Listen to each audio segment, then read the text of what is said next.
for joining me on the Rundown with Ramon. This is Ramon Ray, publisher of zoneofgenius.com, and I get to talk to Aisha Taylor Issah, who's the founder of Sistahs in Business, which does expos, events, video, t-shirts, hats, hoodies, lip gloss. We're going to find out all the empire she's building right now. But thanks for being here on the Rundown with Ramon. You can get to know me better at ramonray.com or zoneofgenius.com. Aisha, my friend, how are you today? How you feeling? How's life? Thanks for being here.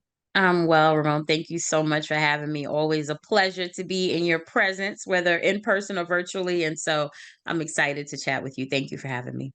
Indeed, Aisha. Can you please just unpack for us, Aisha, what Sistahs in Business is? And then I do want to go backwards a bit. If I forget, remind me. I want to know more about you personally and how you got here. But let's start first, who you are today, what you built, what you're building. Take your time. Feel free to unpack that for us.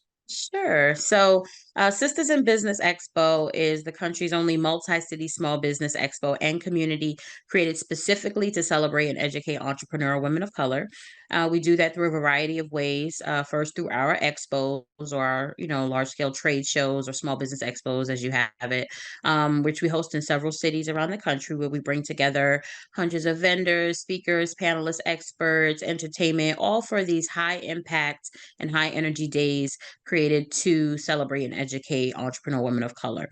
We also have our Sisters in Business University, which is the teaching and training arm of the brand, where we provide education, resources, instruction, community all around, giving sisters the tools and skills that they need to successfully start, grow, or scale their businesses. We then have our nonprofit entity, which is the Sisters in Business Foundation, where we give away grants to women of color entrepreneurs, primarily through our pitch competitions. And then most recently, even though now we're going in, 2 years in, is the Sister Shop, which is our retail and e-commerce destination that features the brands of over 150 women of color entrepreneurs from around the country. We have two locations, one in Elizabeth, New Jersey at the Mills at Jersey Gardens, and one in Atlanta, Georgia at Atlantic Station. And so that is essentially kind of who we are in a nutshell.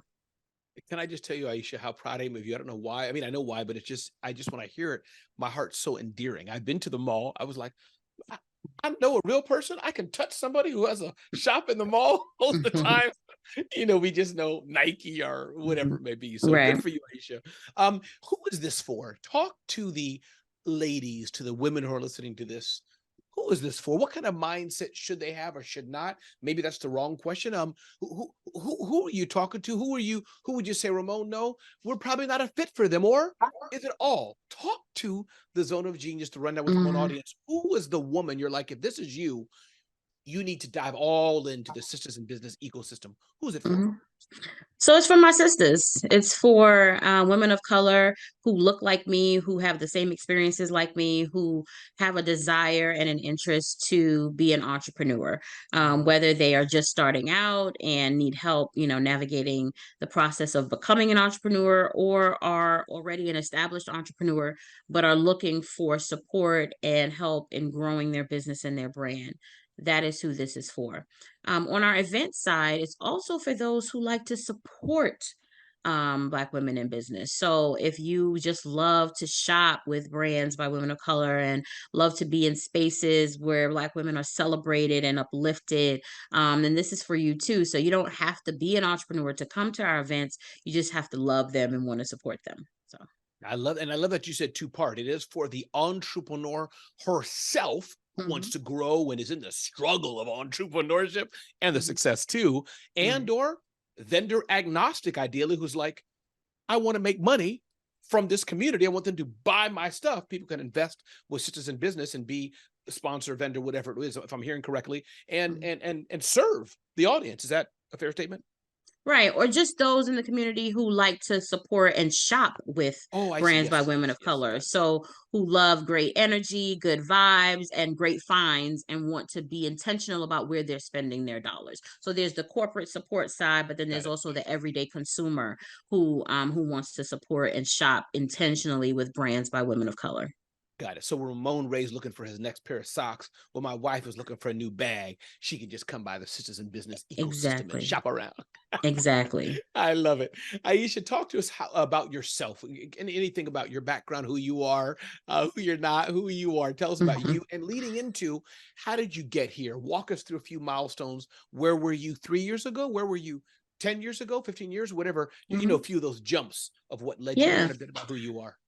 So I'm a roundaway girl from Brooklyn, New York, born and raised in the Flatbush section of Brooklyn, in a home filled with a lot of love and faith. Mm, Christianity and the church was always a big part of our upbringing, as well as just family and that type of support and love. And so that is who I am. I'm a daughter, a mom now, a wife, and just really intentional about doing what God has called me to do. I also have a background in ministry. I've been an ordained minister for over 20 years. And so much of my work, whether in the church or in the marketplace, meaning as an entrepreneur, is still service, right? So everything that I do, I consider it part of my calling and my commitment to serve in various capacities. I started off my professional, non-entrepreneurial career in public administration. So I okay. worked in city government for almost 15 years in New York City, worked my way up to executive director at one of the city agencies, and then left to pursue entrepreneurship and ministry full time. So that is a little bit about me and kind of who I am. I And love, and tell me, and to get here, please. Yes, that's what I want to know. What's the so jump yeah. to? So my sister and I owned a career consulting business for over 15 years. Okay. So I'm not new to entrepreneurship. Mhm. We had run that brand and reached a lot of levels of success. I think that's actually how I initially connected with you, was through TaylorMade and the work I was doing with the Yes. Urban League and some other groups, and Black Enterprise and stuff like that. Um, so that was my first introduction to entrepreneurship. Around 2017, American Express had put at this, article about announcing that women of color were the largest and fastest growing demographic of entrepreneurs in the country. And that's really when all of the buzz started around us and entrepreneurship. And the reality was that while we were the largest and fastest growing demographic, we were the least funded, least invested, least supported, and least likely to grow and scale. And that just did not sit right with me, didn't sit well with me. And so it was around the spring of 2017 when God began to give me this idea for Sisters in Business. My sister and I had always participated in expos, trade shows Mhm. as a service based business. And we knew the value in them, but we also knew the challenges that came around participating in them because they were oftentimes very costly, or very exclusive or unique to specific, industries. And so when that buzz came out, I wanted to do something and I wanted to create something that would give women of color a platform to showcase their products and services, but not come at an astronomical rate. And so that is how the Sisters in Business Expo was birthed. Mhm. And so we announced the brand in 2017. We held our first tour in 2018. We toured 4 cities, both 2018 and 2019: Newark, New Jersey, Philadelphia, Columbia, South Carolina, and Atlanta. And then 2020 happened. And so that put, a little pause on things, but then it also um, brought us the sister shop, because it was during Mhm. that time when we launched our retail component, when we couldn't have our physical events. And that completely changed the trajectory of our brand and allowed us to do more than we ever could have imagined. And some other parts were added, like the university and the foundation, based on what we heard from our audience and what they needed. And so that's really how we got here. I love that. How did you start? What was the first 6 months like? Just so I understand it, doing a trade show. I guess some insider stuff I already know. Did you pre-sell and have a cushion to get event space and all this? Did you just take your credit cards and max them out and be like, let's hope? Just talk a little bit about the tactics of the community. You got to get, vendors. Then you have to have people coming in. How you marketed it. Walk us through Yeah. some of that initial. prompt priming. How Yeah, you that's a good started. question. So, this was all trial and error. This was a very grassroots launch. My other business was very different from this. Mhm. I ran a career consulting business from my laptop with little to no overhead. And, at that time when we first started, social media wasn't booming like it was. We, of course, eventually, moved into it. But Mhm. so this was a very different business model for me, and came at a lot of cost, with a lot of overhead. And so a lot of it was figured out along the way. There are articles about me starting this brand with 500,000. I'm sorry, $500, not 500,000, $500. And I guess you call $500 in a dream, right? Love So, it. literally just took $500 out of my own savings, to put down a deposit on a venue.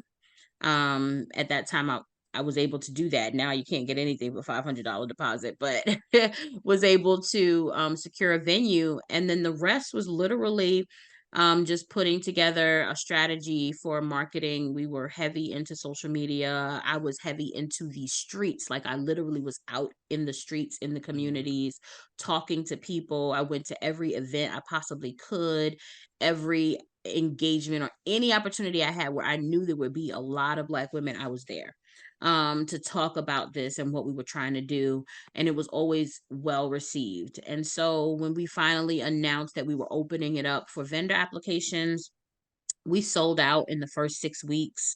And then when tickets went on sale, we were over capacity for that venue at that time, which was not a small venue. We still had I think about 6,000 square feet.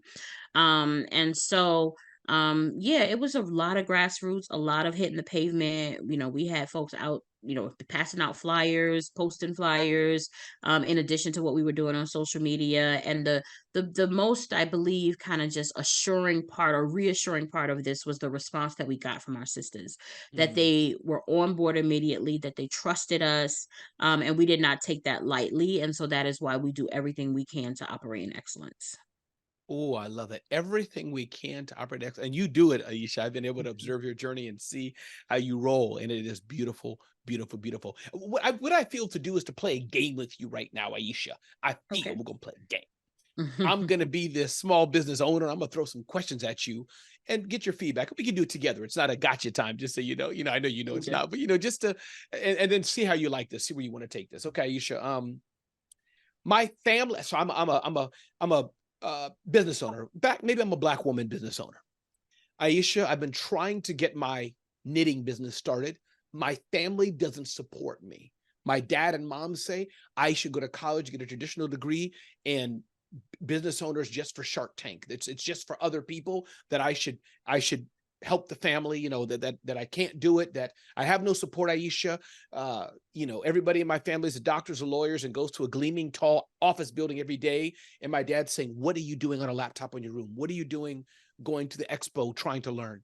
What do you say to her, Aisha?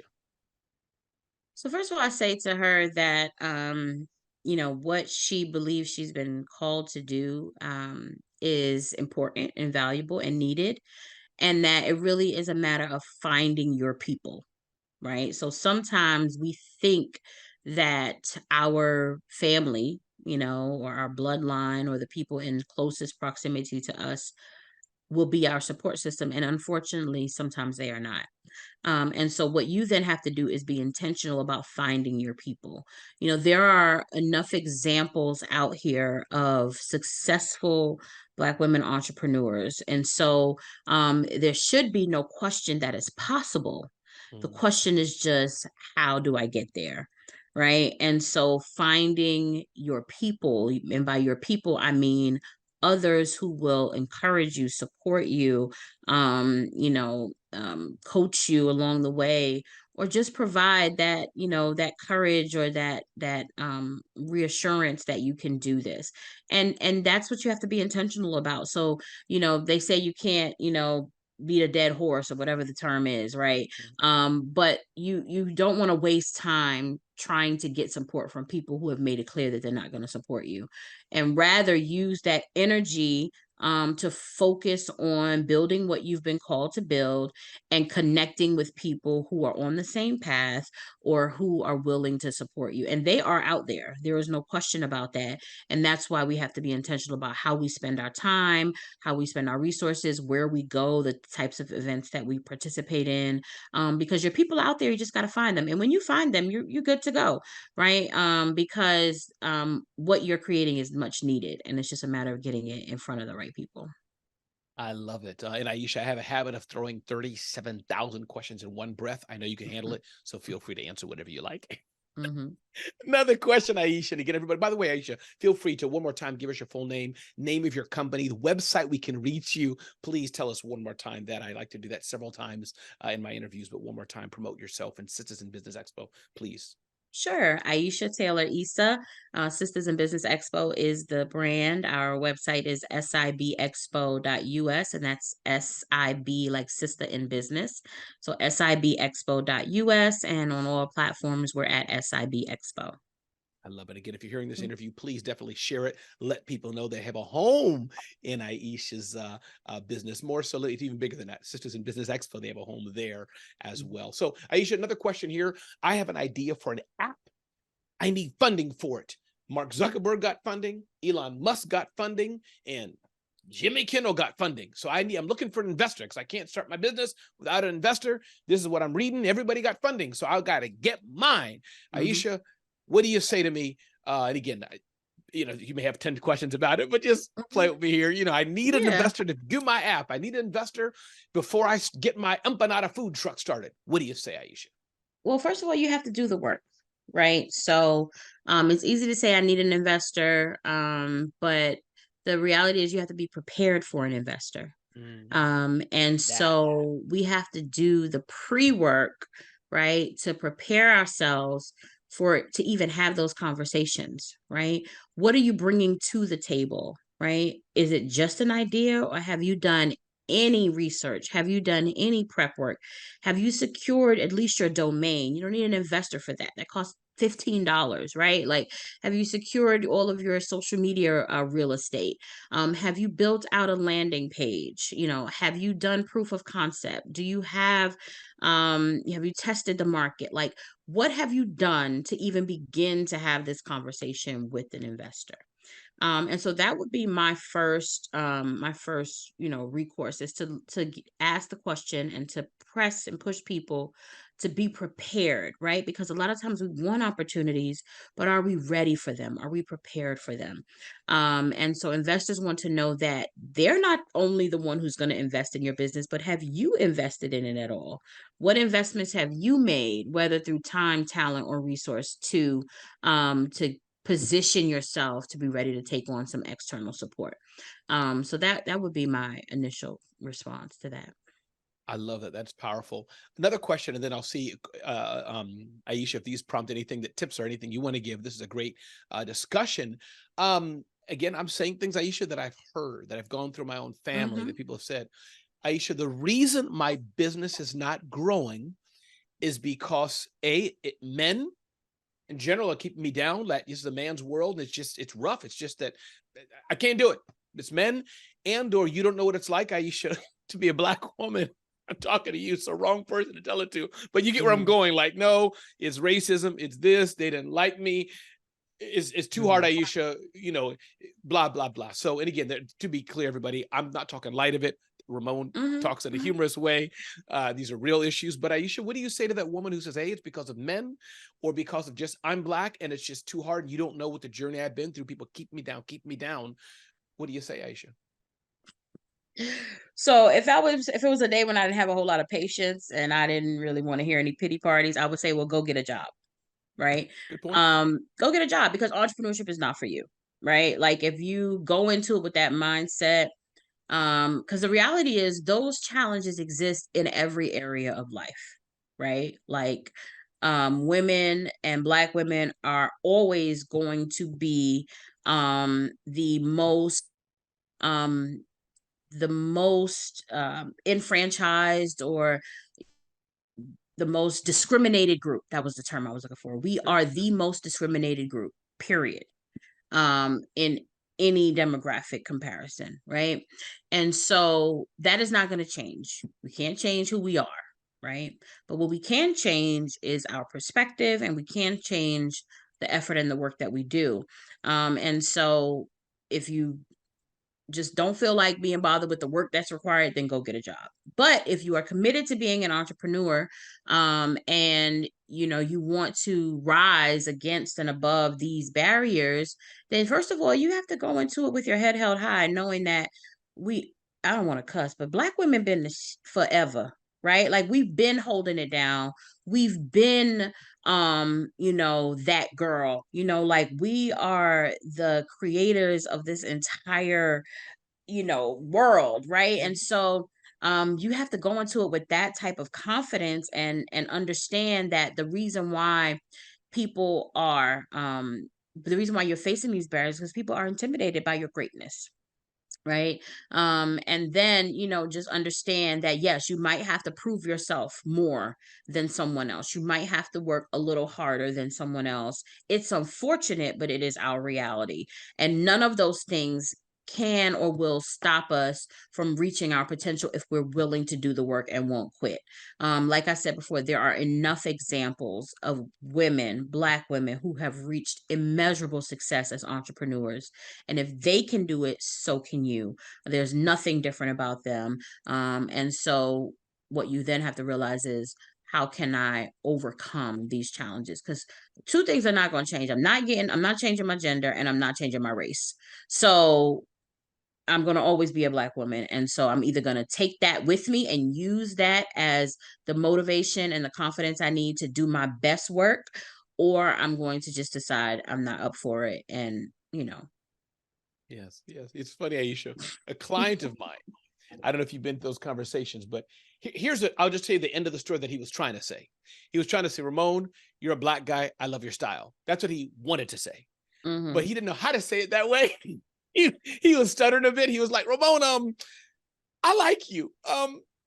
You bring Mhm. something to our events in every way. And I said, I know what you mean. He was saying it endearingly. So Yeah, also we can use these things as assets. We are right. as we are. Maybe you Spanish, maybe you Irish, maybe you're Black, maybe you're Chinese. Own who you are, people. That's it. And You have so, to be own who yourself. You you are. can't be anyone else. Yeah, Aisha, Mhm. anything else that comes to mind for you, Aisha? I could interview you for hours and hours, but I'm curious, any success stories that maybe come to mind for you, buddy? I know, Ramon, don't make me pick my favorite child. Any success stories, or overall, just as you're thinking of what you've built and seeing thousands of women go through your proverbial hands, you and your teams, Mm. as you're building this, the university, the nonprofit, you have the shop, you have, of course, the expos. Anything that you've seen that comes to mind, and then also any last tips or words or advice from what you built, either way. Yeah, it's been a blessing. It has been so exciting to just see so many women that we've been able to impact, and provide these opportunities and spaces for. Oftentimes, it's the response that we get, or the email back, or the words of thanks and appreciation that help us to know that this work is worth it, because it is a lot of work. Mm. And so that is what motivates us to keep going and to keep pushing in spite of the obstacles that we ourselves face. And I always try to encourage and let our sisters know that I too face challenges. I too am the owner of a small business and a Black woman. So a lot of the rejection you get, I get. A lot of the challenges you face, I face. So I'm able to approach this work from a unique lens because I experience it myself as well. Mm. And so I just always encourage my sisters, if this is in fact something that you believe God has called you to do, then giving up is just not an option. And so we have to just continue to push and press. Sometimes you got to take a little break. Sometimes you have to regroup. Sometimes you have to pivot. Sometimes you have to re-strategize. Sometimes you got to let some people go. But whatever those changes are, keep the main thing, which is your why, right? Why are you doing this? Why were you called to do this? And let that be what motivates you to keep going.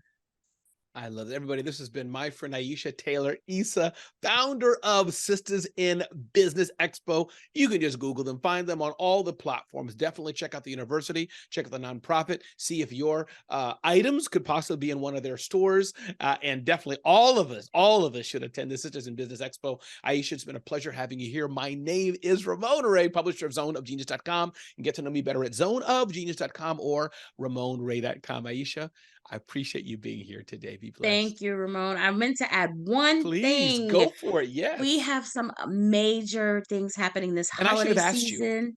Please No tell me. worries. I wanted to share that. I meant to say it in my last little spiel, Yes. but for our 2023 holiday season at the Sister Shop, we have some incredible vendor opportunities that are coming up in Atlanta at Atlantic Station. We're hosting a holiday market. We have secured a huge vacant retail space over 7,000 square feet where we will be featuring close to 50 Black women-owned businesses for 3 weekends, beginning with Black Friday weekend and then 2 weekends in December leading up to Christmas. So it's a great opportunity to get your products and services in front of a huge shopping audience. Atlantic Station is one of the busiest shopping centers in Atlanta during the holiday season. So we encourage you, if you're interested, to visit thesistahshop.com to check out that opportunity. And then also in our retail stores in both New Jersey and Atlanta, we have the opportunity to join us as a weekend vendor, where you also can pop up live in our stores on the weekends and sell your products and promote your services. And so we encourage you to check out that opportunity at thesistahshop.com. I love it. And say the URL one more time, Yes, Aisha. the Sister Shop, and it's spelled Sistah. So thesistahshop.com. I love it. This is an opportunity you all don't want to miss. I have been to the shop before. I'm not like a shopper, but I browsed and I bought some things. So I encourage everybody to be overall even in the Sisters in Business Expo ecosystem. So much there, but definitely this holiday season. Check out what Aisha said about Atlanta. Check out what Aisha said about the shops they have and more. So there's a lot here for us, Aisha. Thank you so very Thank you, much. Ramon.